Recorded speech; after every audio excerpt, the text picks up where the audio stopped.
Добре дојдовте во За или против, јас сум Љупчо Цветановски. Имам чест денеска мој гостин да биде амбасадорот Маријан Ѓорчев, поранешен министер, градоначелник и одличен познавач на случувањата во Македонија, но и во светот, геополитиката и се што оди со неа. Добре дојдовте.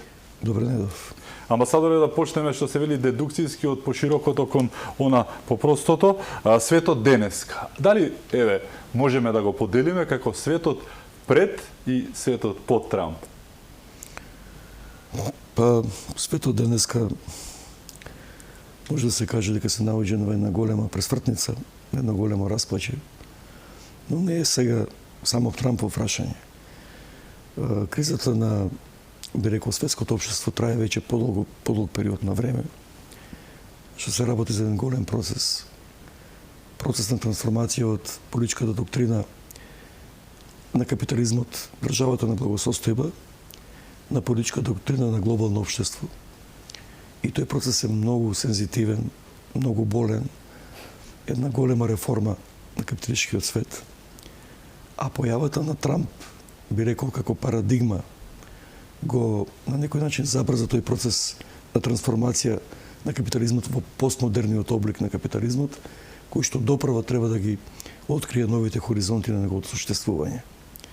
Трамп е човек кој што со својата појава уште 2016 година навести еден нов начин на политика во би рекол современиот свет.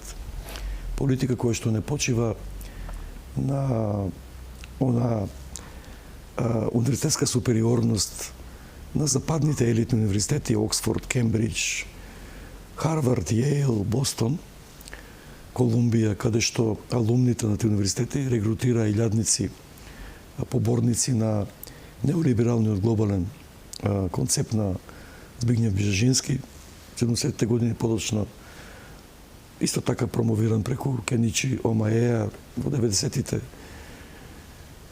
И тоа е нешто што, да речеме, изгради една низа од светски лидери, кои што држаја дека единствениот патоказ за благосостојност на човештвото е токму тој неолиберален глобален концепт.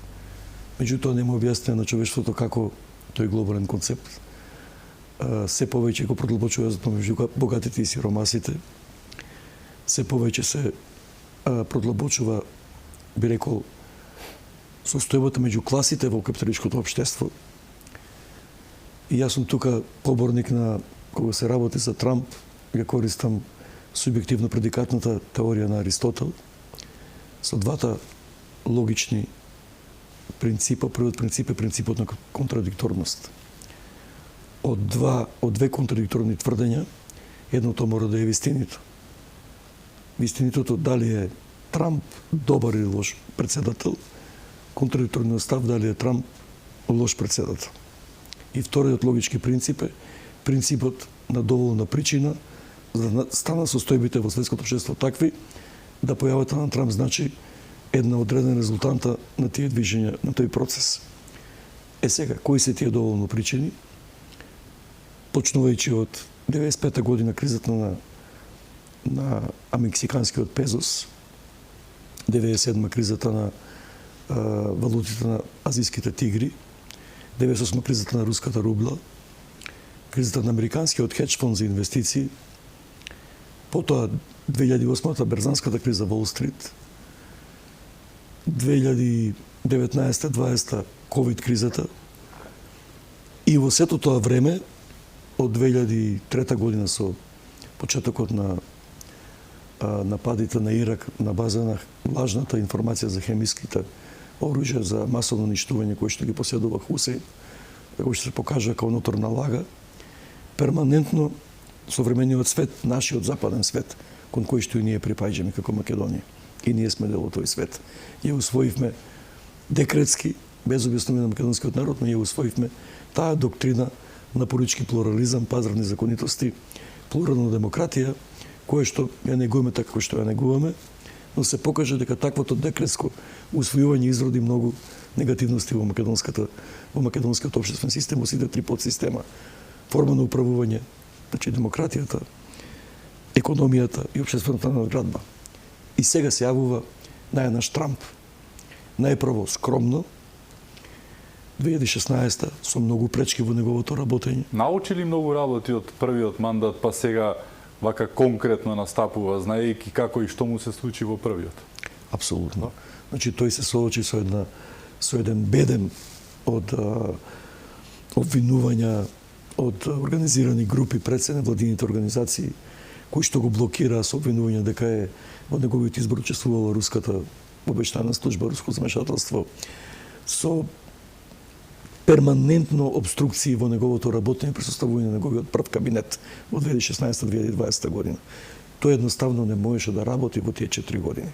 Дали тогаш ги имаше и Сенатот и Конгресот и председател, или не беше баш така? Не беше баш така, значи беа поинаква ситуација, уште подобра сега за него. И сега тоа го натера него, особено во периодот кога ги загуби изборите, според мене многу интересно, во храмот на демократијата, во земјата која што се прокламира, јас си мислам дека е така, дека е би рекол екземплар на тоа како треба да изгледа една таква современа капиталистичка држава на финансискиот капитализам, кај што владее автократијата на газдите на мултинационалните корпорации и банкарските конзорциуми, таму се најбогатите луѓе на светот. Ако има 100 во светот, 80 се американски држави. Тројцата што беа на инаугурацијата, Безос, Цукенберг и Маск, 1 трилијарда на едно место. Така. Точно, значи тоа е тоа. Значи може да кажеме дека после тој пораз, кој што беше крајно симптоматичен со поштанско сандачење, 800.000 гласови дојдени по пошта, сите беа за Џо Бајден, но да кажеме дека тоа е Америка. Македонија 2020-та изборите со падот на систем. Тоа е тој систем и човекот научи многу од таа работа. Како председател кој што ги изгуби изборите, знаете што се случи, беше обвинуван со сведочење на недостојни личности за тоа како тој работел, што работел, со разни афери, скандалозни афери. Исто така 4 години беше на некој начин вршена страшна пресија врз него. И објективно, тој сега за мене објективно, како човек кој што го следи толку години, напишав една книга, ви ја подарив 2020 година, во која што Трамп ќе се врати, напишав зошто ќе се врати и горд сум што успев да погодам дека ќе се врати. И се врати. Тој знаеше од почеток дека треба да се справи со сите тие пречки кои што му беа поставувани во текот на мандатот 2016-2020. Најпрво удари по најмоćните, би рекол, невладини организации кои што го блокираат цело време. И не само него, луѓе кои што по целиот свет организираа одредени процеси кои што спонзорирани од американската држава, од USA. Точно, од американскиот народ. Да. Јас сум рекол американската држава, јас сум поборник на сентенцата на Абрахам Линколн, американската држава тоа е американскиот народ.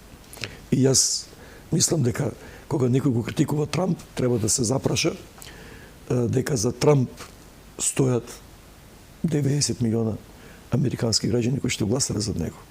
Дека тој не е ништо поразличен од сите претходни американски председатели, само што има храброст, како човек кој што сам успевал и сам се дигал, не бил член нити предложува ниту од Советот за меѓународна политика, кој што знаете ги бираше сите председатели, ниту на трилатералата на Бижажински, ниту на Билдерберг групата, туку човек кој што работел во бизнисот, кој што се дигал во Републиканската партија со своји сили, со своји симпатизери, приврзеници и кој што едноставно представува олицетворение на американскиот сон, дека секој човек може да успее во Соединетите американски држави.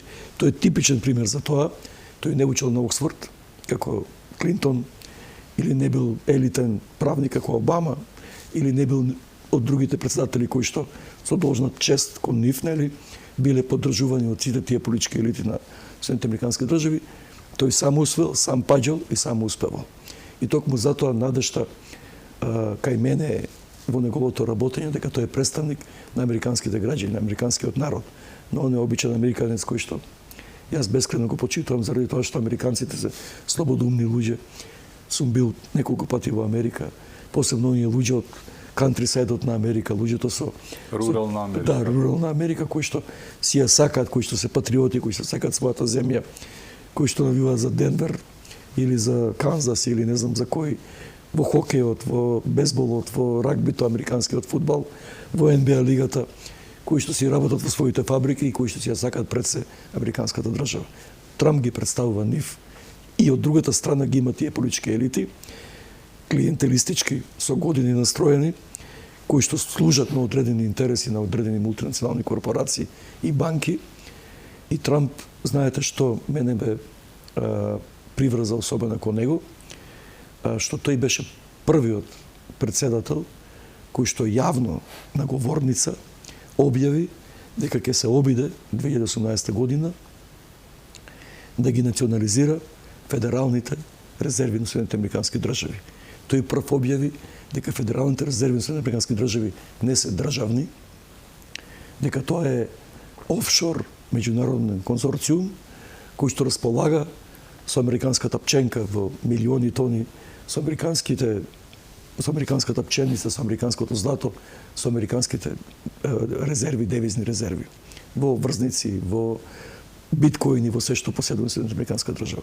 Тоа беше преседан во би рекол модерниот финансиски капитализам и неговите деривати, и тој направи еден голем исчекор во тоа дека го проблематизираше тој до тогаш униполарен свет, кој што на некој начин од 70 година веќе до сега 55 години на некој начин го води човештвото во еден правец на сите светски меридијани на поредници кои што кажува како треба да се развиеме сите ние.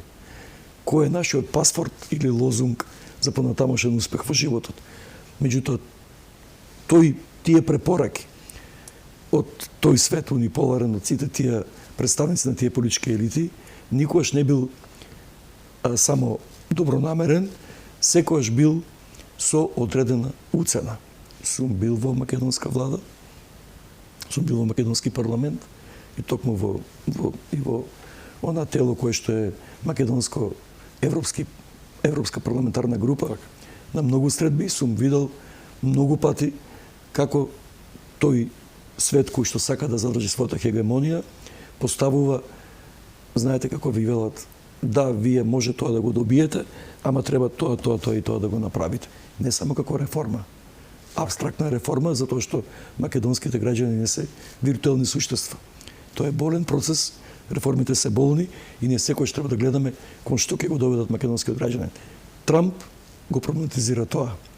Го проблематизира на светско ниво со своите големи, би рекол, соперници, ривали, не би рекол непријатели, ривали во мултиполарниот свет. Затоа што светот според мене не е излегол од таа униполарна фаза и не е дошол во фазата на смирување, каде што на некој начин ќе почне нормален диалог, мировива коегзистенција. Трамп се обидува тоа да го направи со Русија, да го направи со Кина, да го направи со Комонвелтот, Британија, Канада, Австралија, па нека биде и со протекционизам, со царини, меѓутоа да ги разруши тие стереотипи дека единствено слободниот пазар ќе ги донесе благодетот на земјината топка. Тој е свесен што значи тоа Америка да има дефицит во увоз на автомобили електрични од Кина, од Јужна Кореја. Тој е свесен што значи да увезува дигитрони, електроника, чипови од одредени земји како што се Канада и Тајван, и европски автомобили, и храна од Европа, и француско вино. И тој знае да ги постави новите стандарди, кај што низ конкуренција, со елиминација на монополите, ќе може да се создаде еден нов гат, нова светска трговска организација со нови правила, кои што ќе значат подеднакво учество на сите земји, независно дали се големи или мали, северни или јужни, источни или западни, но едноставно да може да соработуваат низ еден процес на градење ново светско општество, кај што ќе се признае ривалитетот на сите држави, колку се таму 196 во светскиот меѓународен ред и поредок.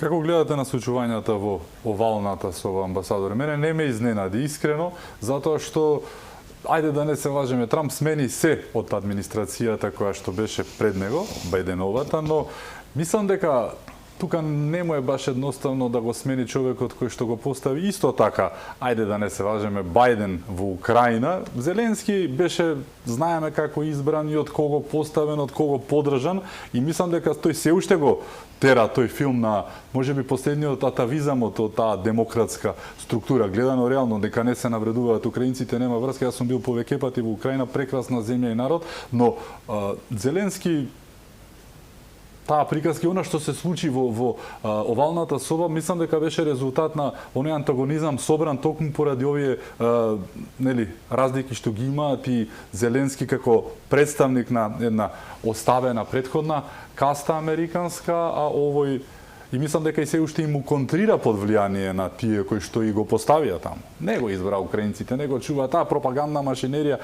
Знаеме кој ги одржа сите овие години, да не беше Америка за неколку дена Украина. Ќе немаше, не па сега, нели и сега оваа приказка ќе продолжиме со укинувањето на војната помош и се. Па најнапред, за мене тоа што се случи во овалната канцеларија или соба во Белиот дом не представува изненадување. Затоа што говорот на Волц, говорот на J.D. Венс, подпредседател на Минската конференција, беше предупредување за сите европски лидери, па и за Зеленски, каков е ставот на новата американска администрација. Ако ги читате ставовите на Рубио, стейт секретарот, ако ги читате ставовите на министрот за одбрана Хакзет, ако ги читате меѓу редови, ако читате, ќе видите дека тоа е конзистентна политика, каде што на Зеленски му е оставен простор, ако сака да соработува со Соединетите американски држави, тогаш треба да се залага за мирно решение и прекинување на војните действија. Трамп е многу конзистентен во таа работа. Тој вели дека мирот не се постигнува со продолжување на војната. Дека нови воени орудија, како што тоа беше правено во предходната администрација на Бајден, на Шолц, на Макрон, на Џонсон и на сега на Стармер, дека не носи не води кон мирот, дека тоа ќе допринесе само кон нови крвопролевања. Но Зеленски не беше свесен за тоа, па и дојде со сиот ум да го промени мислењето на Трамп во Америка. Тука е да речеме енигмата, кој така го подготви да настапи. И јас од она што го гледав како Јермак, неговиот шеф на кабинет и амбасадорката во Украина, тие беа стаписани беа од неговата реакција. Има тука сомнеш, нели, американските демократски новини, секој со такви тие говорат дека тоа била подготвена стапица од Дивенси и Трамп, но и да било така. Тоа беше нужност до тогаш Зеленски 3 години со тој војнички блузон, право да збориме за дрес кодот. Значи, она што го прави Зеленски од моја гледна гледање, како човек кој што многу пати бил во Брисел, во Страсбург, како член на парламентот, како министер, како председател на Паневропска унија на Македонија, како амбасадор, не можете вие така да се однесувате. Бисера Стојчевска во Ерусалим. Не бива таа работа. Значи тука има строг протокол и вас ви е кажано дури однапред како треба да бидете облечени. И тој сето тоа со тој негов таков настап на како да кажам, наметнување. Добро, собирање симпатија, емпатија, еве го војнот, нели? Ама тој е дипломатија, тој е представник, тој е председател на држава. Украина е суверена држава. Тој треба да ги уважува и своите соговорници. Значи неговиот навреда, да. Да, значи неговиот однос цело време почнува прво дека Украина нема да се откаже од ниту дел од својата територија, а заборава дека цело време додека избран за председател, нели, 2019 година до 20 мај 2024 година, тогаш му помена мандатот, тој имаше шанса од 2022 година да преговара со Русија по база на Минските спогодби. Кај што, ако се подсетиме на Минските спогодби од декември 2014 и февруар 2015, кај што Меркел и Оланд беа гаранти, да се подсетиме дека таму стоеше дека Украина ќе задржи својата територијална целовитост, интегритет, но треба да ги решава човечките права и границки слободи на руското малцинство во Украина, кое што брои, не се знае точниот број, зашто многу украински граѓани со руска самосвет работат во Русија, во тој регион на Ростов на Дон, тука Кубан, каде што работат, некаде околу 3 милиона украинци, и дека таму има сигурно некаде меѓу 8 до 10-12 милиона руси. И тој беше должен тоа да го прави. Но дојде Борис Џонсон. Да. Потоа почна судирот во 24 февруари 2022 година. За месец дена Лавров на некаде околу меѓу 10 и 18 март ја понуди руската иницијатива, почна руси да се повлекуваат од Киев. Навестија дека се спремни повторно да ги актуализираат она што беше пишано во Минските спогодби и да разговараат на тема како да се постигне сега низ воени дејности, како да се постигне реализација на Минските спогодби. И во право сте, во Истанбул беа 90% нацрт договорот беше прифатен од Кулеба, прво Кулеба и Лавров разговара, потоа делегациите на Украина и Русија беа 90% усогласени околу тоа како да се прекине војната и како да се решават човековите прави и граѓански слобода во Украина. Долета со авион Борис Џонсон, им кажа на украинците, вие имате шанси да победите, со нас нема подпишување на мировна спогодба, продолжете ги војните активности. И тоа се факти. Јас имам сочувство кон украинскиот народ. Дека од тогаш се загинати по она што е проценката на Стеј департментот или на војните, на Пентагон, по проценките на она што реални аналитичари, дека Украина има загубено над 700.000 војници, дека Русија има загубено над 500.000 војници. Тоа се жртви, 1.200.000 жртви се тоа. Кој што можеше да ги нема. Можеше да ги нема. Доколку не долеташе Борис Џонсон, што не долета случајно, така да, и на не долета случајно. Да. И целата администрација, ако земете администрацијата на САД, Бајден, Джейк Саливан, советник за национална безбедност, Ентони Блинкен, државниот секретар на Стеј департментот. Оној што не сме ни да влегува веќе во Стеј департментот. Да, Блинкен му забрани. Викторија Њулан, која што многу мудро се повлече, која почна да Азаров, избеганиот премиер на Украина, и од 2014 година, кога ги објави договорите за отварањето на биолошки лаборатории, десетици биолошки лаборатории на територијата на Украина, и се уште не се знае што стои во тие договори, какви агенции, патогени, какви истражувања се вршале. И во тој контекст, целата таа администрација на Соединетите американски држави беше тесно поврзана, како и секое со Обединетото кралство, со Џонсон, со Макрон. Тука Германија изгуби многу со својата пасивност, со својата, би рекол, губење на својата водечка позиција во Европската унија. Знаете што беше Меркел? Меркел беше политички тешкаш. Германија ги имала, да не заборавиме, во континуитет 4 големи политички лидери. Вили Бранд, кој што смогна сила да клекне и да се извини на пољаците за Аушвиц. Го имала Хелмут Шмидт, кој што даде она прочуена изјава на почетокот на финансискиот капитализам и на глобалната политичка доктрина, ке живееме во свет на капиталистичките зверови. Хелмут Шмидт исто голем лидер, дојде Хелмут Кол, десница во Германија, тие беа социјалдемократи, Кол беше десничар, исто така гигант во кој што обезбеди со Горбачов обединување на Германија и повлекување на руските рушењето на Берлинскиот зид. И потоа дојде Меркел, 20 години.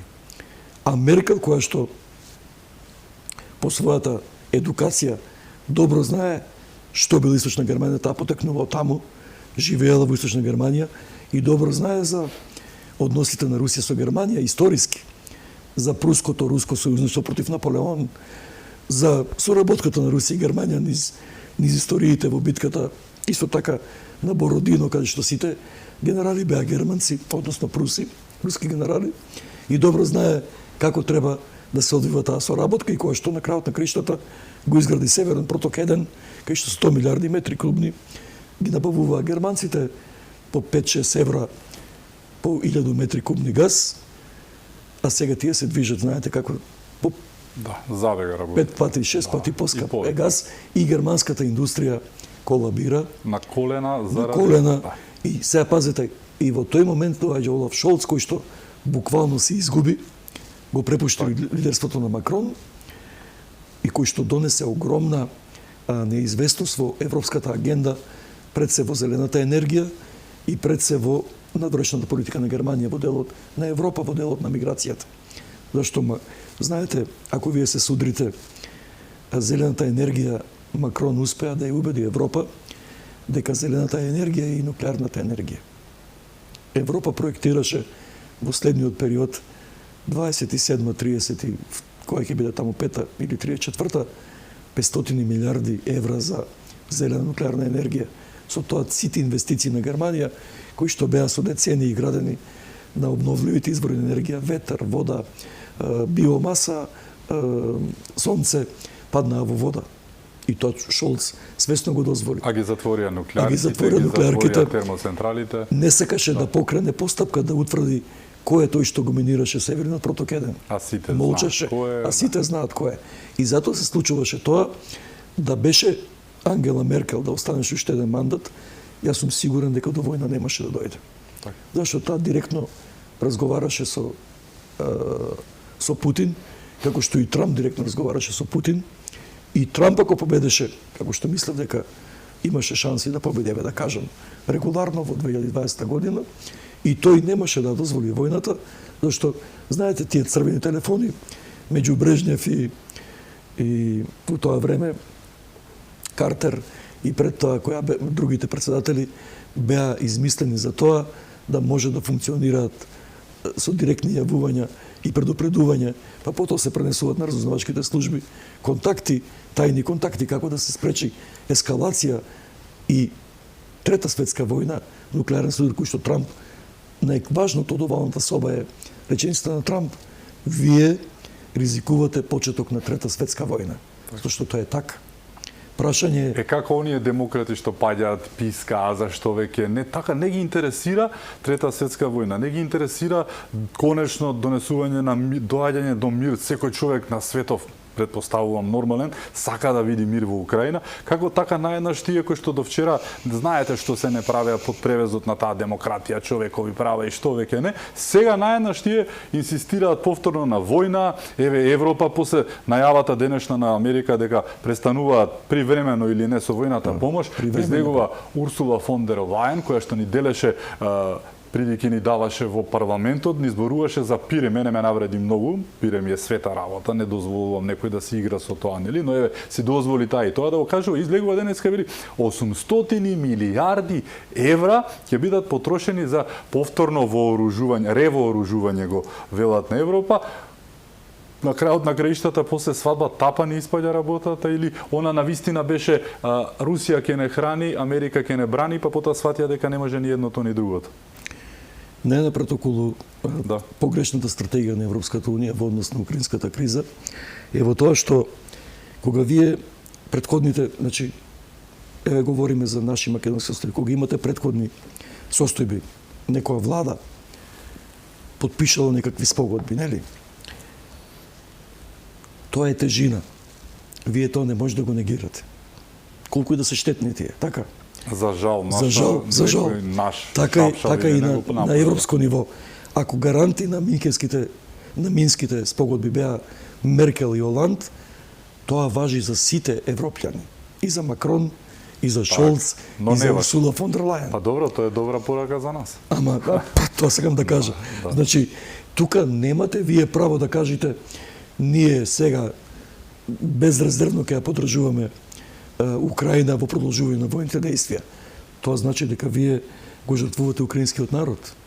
Уште се откажувате од сопствените претходници кои што го потпишале тоа. Така па Заев и Димитров го потпишаа тоа што го потпишаа. Ако сме фер така. Во собранието тој француски предлог Ковачевски и компанија иако не требаше така. И сега вие се соочувате со тоа и вие не можете веднаш да кажете дека тоа не била македонска влада, дека тоа не биле македонски представници. Не бе, ама ајде.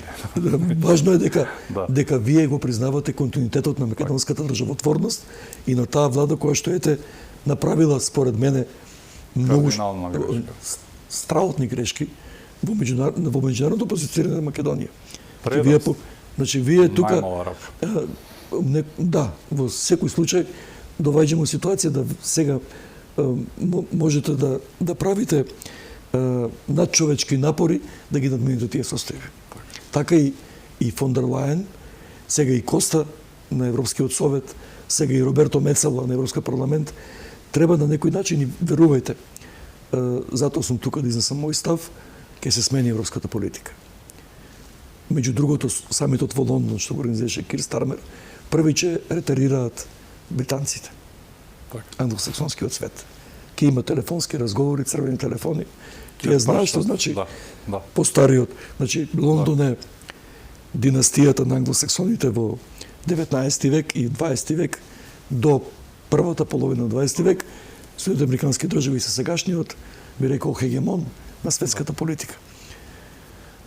И Лондон прв ке ретарира, италијаните втори ке ретарираат, веќе Мелони кажа што мисли околу мировната иницијатива.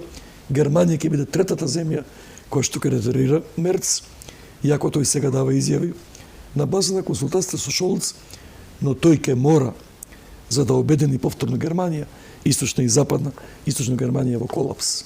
На изборите, Мерц е свесен што го чека, затоа што источна Германија на изборите докажа со 30% гласање за АФД, со 15% гласање за левицата и за 7-8% за Старга Вагенхехт, дека ЦДУ и ЦСУ коалицијата, десницата, десно од центарот и социјалдемократите беа декласирани во Источна Германија. Зошто? Германските граѓани останаа без работни места, германските граѓани, челичаните не работат, нема кокс, бродоградишите не работат, немат газ. Едноставно Источна Германија е во колапс. Сега таа Германија е единствена, но вие ќе видите и по спортот. Кој германски клуб се надпреварува во европските надпреварувања од Источна Германија? Порано тие ги има Магдебург, од Источна Германија зборувам, Карл Цајс Јена, Динамо Берлин, сега го имат само Лајпциг, порано беше Динамо Лајпциг. А од Западна Германија ги имате и сега Борусија Дортмунд, го имате Бајер Минхен, го имате Бајер Ајнтрахт Франкфурт. Значи, по тоа ја гледате вие силината на германската и Мерц ке мора да се концентрира како да ги обедини германските граѓани. И тука ќе биде главната негова улога, тој е искусен политичар, да знаете. Во 2000 и мислам че на 2002 година ЦДУ и ЦСУ бира кандидат за канцелар. Кога победи Шредер, мислам дали 2002 или 2000 беше. Мерц беше, два кандидата беа, на ЦСУ беше Штојбер Волфганг, Мерц беше кандидат на ЦДУ. За малку Штојбер го надгласа Мерц, но тој изгуби од Шредер за 15.000 гласа. Тогаш таа коалиција. Так. Значи, тој е политичар кој што има големо искуство. Потоа тој се повлече со својата правен ангажман како еден врвен правник и тој добро знае дека клучна работа ќе му биде обединување на Германија. А обединената Германија мора да го обнови Северниот проток. Обединената Германија знае дека соработката со Русија е, како рече Мерц, една голема реченица. Русија е дел од европската историја и култура и ние тоа мора да го респектираме. Тоа значи, после решавањето на мировната иницијатива во завршување на војната во Украина, ќе почнат контактите Германија и Русија, повторно ќе се возобноват. Тоа е моето видување со Мерц, со Мецола, со новата европска политика која што сите видите овој нашиот јужно, би рекол, јужноевропски свет. Тука е Словенија, Хрватска, Австрија, Чешка, Словенија, Романија, Бугарија, Грција. Никој од овие не беше поканет во како си рачиња, 13 прасења, елитистички клуб. Само Чешка беше. Многу навредливо беше да сите остана. Само Чешка беше. И тоа покажува и каков е односот на Европа кон тие земји, но и односот на тие земји кон политиката на Европската унија. Значи, кога Тања Фајоло од Словенија мимо ставот на ЕУ кажа ние признаваме палестинската држава, тоа значи револт на словенците. И тоа е сигнал, црвена линија, црвена точка која што трепти дека словенците не се задоволни од политиката во Брисел. Тие може се мала земја. И Словачка е мала, 5 милиона. И Унгарија не е голема, 90 милиона. Меѓутоа заедно Бугарија е 6,5 милиона, Грција 11 милиона, но заедно чинат огромна сила. И во тој контекст Европа ќе мора да ги прифати за да биде единствена Не може повеќе, не врви таа реторика. Ке правите ние тоа што ќе ви кажеме и мора да слушате оти колку повеќе се клиентелисти, колку повеќе се помалку представени сите политички групации, сите нови општествени движења, сите интересни групи, сите млади пред се, младите во Европа, тие се најголемите бунтовници, тогаш Европа ќе се соочи со големо неединство и за да го постигне тоа единство, мора да го промени курсот кон, би рекол, источниот дел на Европа. Оти не заборавајте. Европа е 4 милиона километри квадратни, Европа е до Урал, делот од Русија, од границата со Полска, Чешка, Словачка, Романија по Црното море, до Урал е 4 милиона. Колку што е Европа, континентот, делот на Русија, што припаѓа на Европа, тогаш Европа е 8 милиона километри квадратни. Тогаш Европа е побогата, тогаш е посилна. И што е поентата? Оно Солженицин што го кажа, големиот руски писател. Би завршил со на таа тема, кој што избега во Соединените американски држави и се врати после неколку години, почина во Русија и кажа една голема вистина. Јас мислев дека судирот меѓу Русија и Европската унија и САД е идеолошки. Меѓутоа сватив дека не е тоа. Сега Солженицин кажа нема разлика меѓу рускиот капитал систем, руската дума и други парламентарни системи, горниот и долниот дом на руската дума. Нема разлика помеѓу газдите на Роснефт и Лукойл и газдите на Royal Dutch Shell и на British Petrol. Нема идеологија повеќе во смисла на капитал односот. Има идеологија во однос на вредностите, вредностни системи. Меѓутоа сватив дека Русија пречи на тој така наречен европски трансатлантски свет со својата големина, со своето богатство на ресурси, со оно што представува како би рекол закана на нивната доминација во светот и во тој дел ќе треба да се справат да најдат решение како ќе соработуваат со Русија, а не како ќе војуваат со Русија. Так. И затоа тој се врати и почина во Русија, беше голем дисидент, но крајот ја свати вистинската, би рекол, димензија на новото светско општество. Деновиве имаше едно прекрасно излагање на Джефри Сакс, многу го почитувам, одличен аналитичар, економист и геополитички, во Европскиот парламент. Да.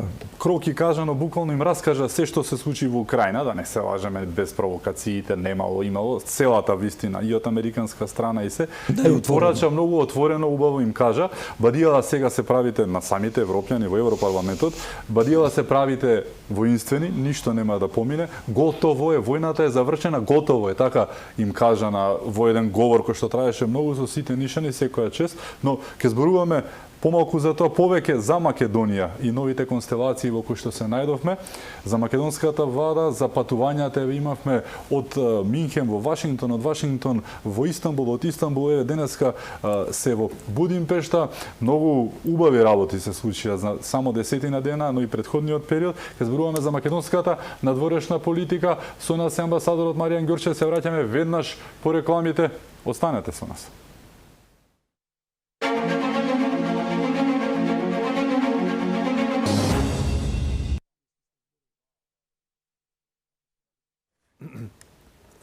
Се враќаме во За или против. Мој гостин е амбасадорот Маријан Ѓорчев. Амбасадоре, завршивме со Джефри Сакс и она што тој им го порача на европјаните директно при предавање во Европскиот парламент, моментот кога им кажа војната е завршена, готово е, бадијала се правите воинствени, па не им ни личи многу, но еве, сакавте да го искоментирате. Само две реченици. Да. Зошто е многу важно излагањето на Джефри Сакс? Сакам да ве потсетам дека тој беше советник на нашиот од таа поранешна југословенска држава премиер Анте Марковиќ. Мене ми кажал Анте Марковиќ беше советник во македонската влада.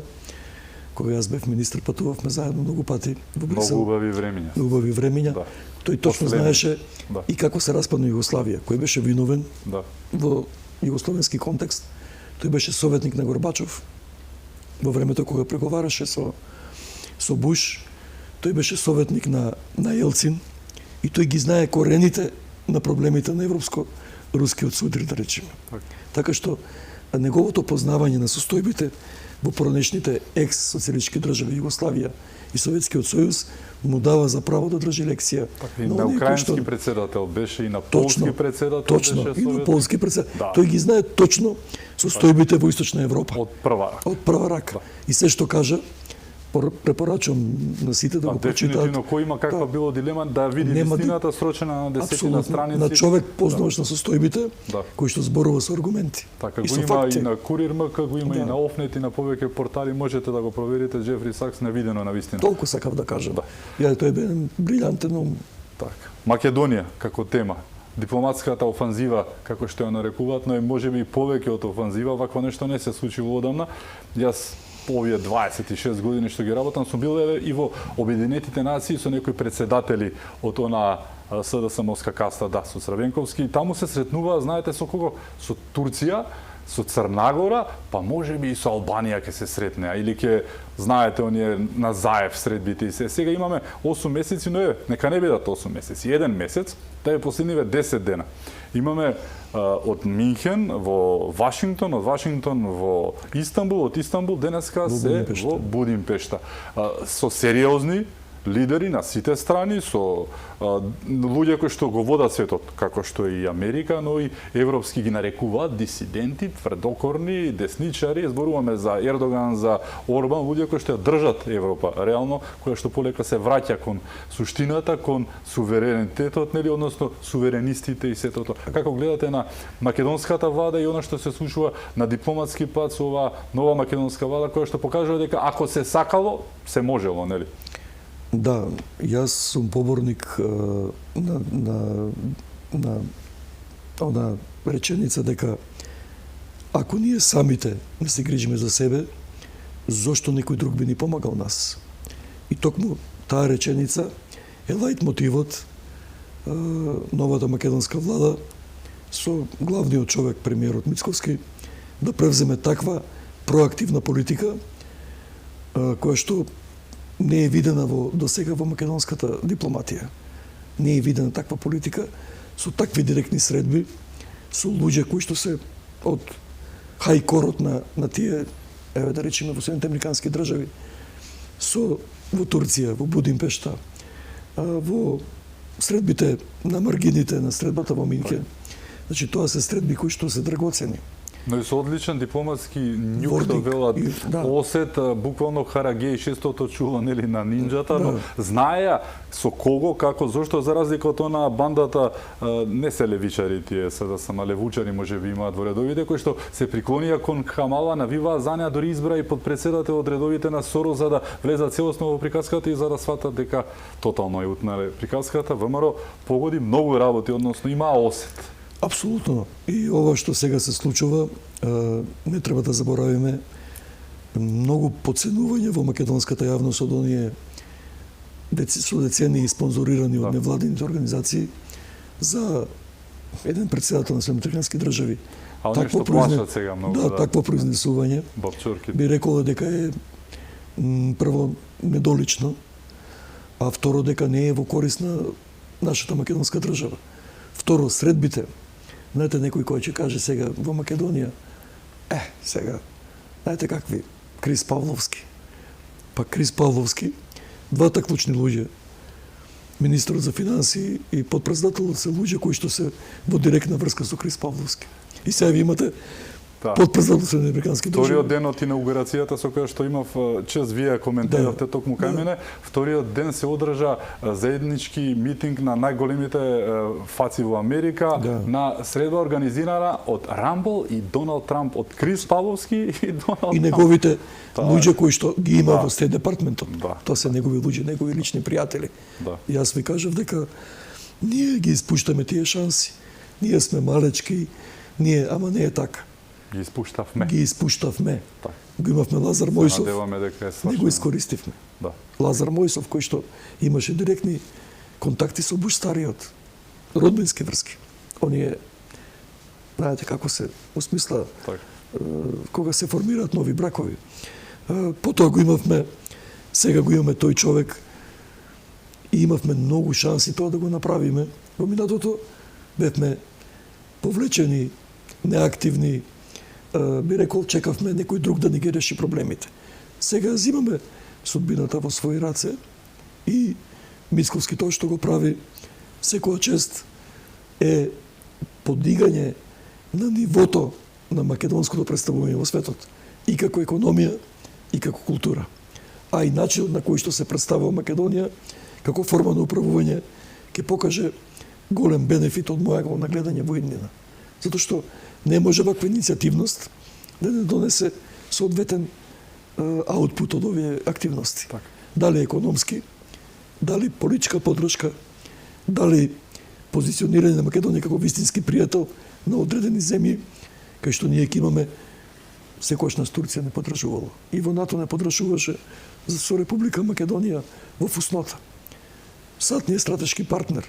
Сега со За Унгарија Унгарија да не зборуваме. да не зборуваме. Орбан денеска кажа, еден од ретките европски политичари, дека за застојот на нашите евроинтеграции не сме виновни воопшто. Ние туку Европската Унија директно и конкретно ја обвини за начинот на действувањето и сето тоа. Нешто што се случува многу Тоа е ред. реалитет. Да.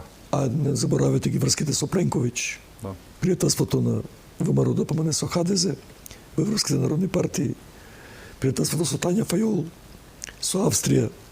Значи, едноставно, ви имате сега толку многу пријатели Так.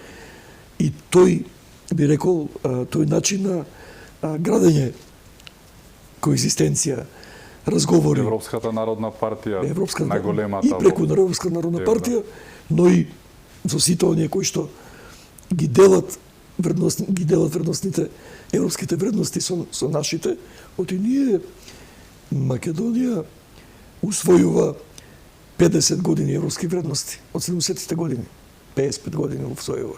Така што ние сме многу близко до, би рекол, тотално преклопување со европските вредности. За жал, тоа не се признава, но ете, луѓето како Орбан имат храброст да кажа дека Македонија не е виновна, луѓето како Варуфакис, луѓето како Џефри Сакс знаат како одат тие процеси. Така, Варуфакис Гркој што го призна геноцидот на грците врз македонците во Егејска Македонија. Да. Тие се- Ретки се, но ги има. Тие се луѓе кои што градат нова перспектива за човештвото во совремењето. Така. Очекувате ли, еве, за крај подобри денови за Македонија? Па се разбира, јас во текот на мојата 35 годишна политичка активност од првиот ден на и пред осамостојувањето, седам дека Македонија сега е на правиот пат. На патот на една нова слика за Македонија, една проактивна позиција, представување на македонските вредности. Знаете, тука во современиот свет е систем на вредности. Македонија има своји културни вредности. Има своји вредности во она што представува нашиот, би рекол, историски, културен развој како општество, како држава. Не треба да заборавиме, ние постоиме 80 години како држава, тоа не е малку за европски. Сега се формираат нови држави, Јужен Судан, острово Багенвилд, Гибралтар. Ние сме во тој контекст стара европска држава. И тоа треба да го негуваме. Стара, древна цивилизација на историско географскиот регион Македонија и можеме многу да дадиме пред се во она што представува доказ дека со миролюбиво однесување, со градење на односи добрососедски, со почитување, со доверба, со искреност се постигнува прогрес во меѓународниот европски и светски поредок. Ви благодарам уште еднаш што бевте мој гостин. Ви благодарам вам за поканата. Беше чест. И мене исто. Мислам дека навистина за промена и по подолго време конечно го фативме чекорот со овој нов светски поредок кој што се одвива пред нас. Се надевам дека така ќе биде. Ви благодарам и беше чест. Благодарам и вам што бевте со нас, да сте неживи и здрави и секако чувајте се многу.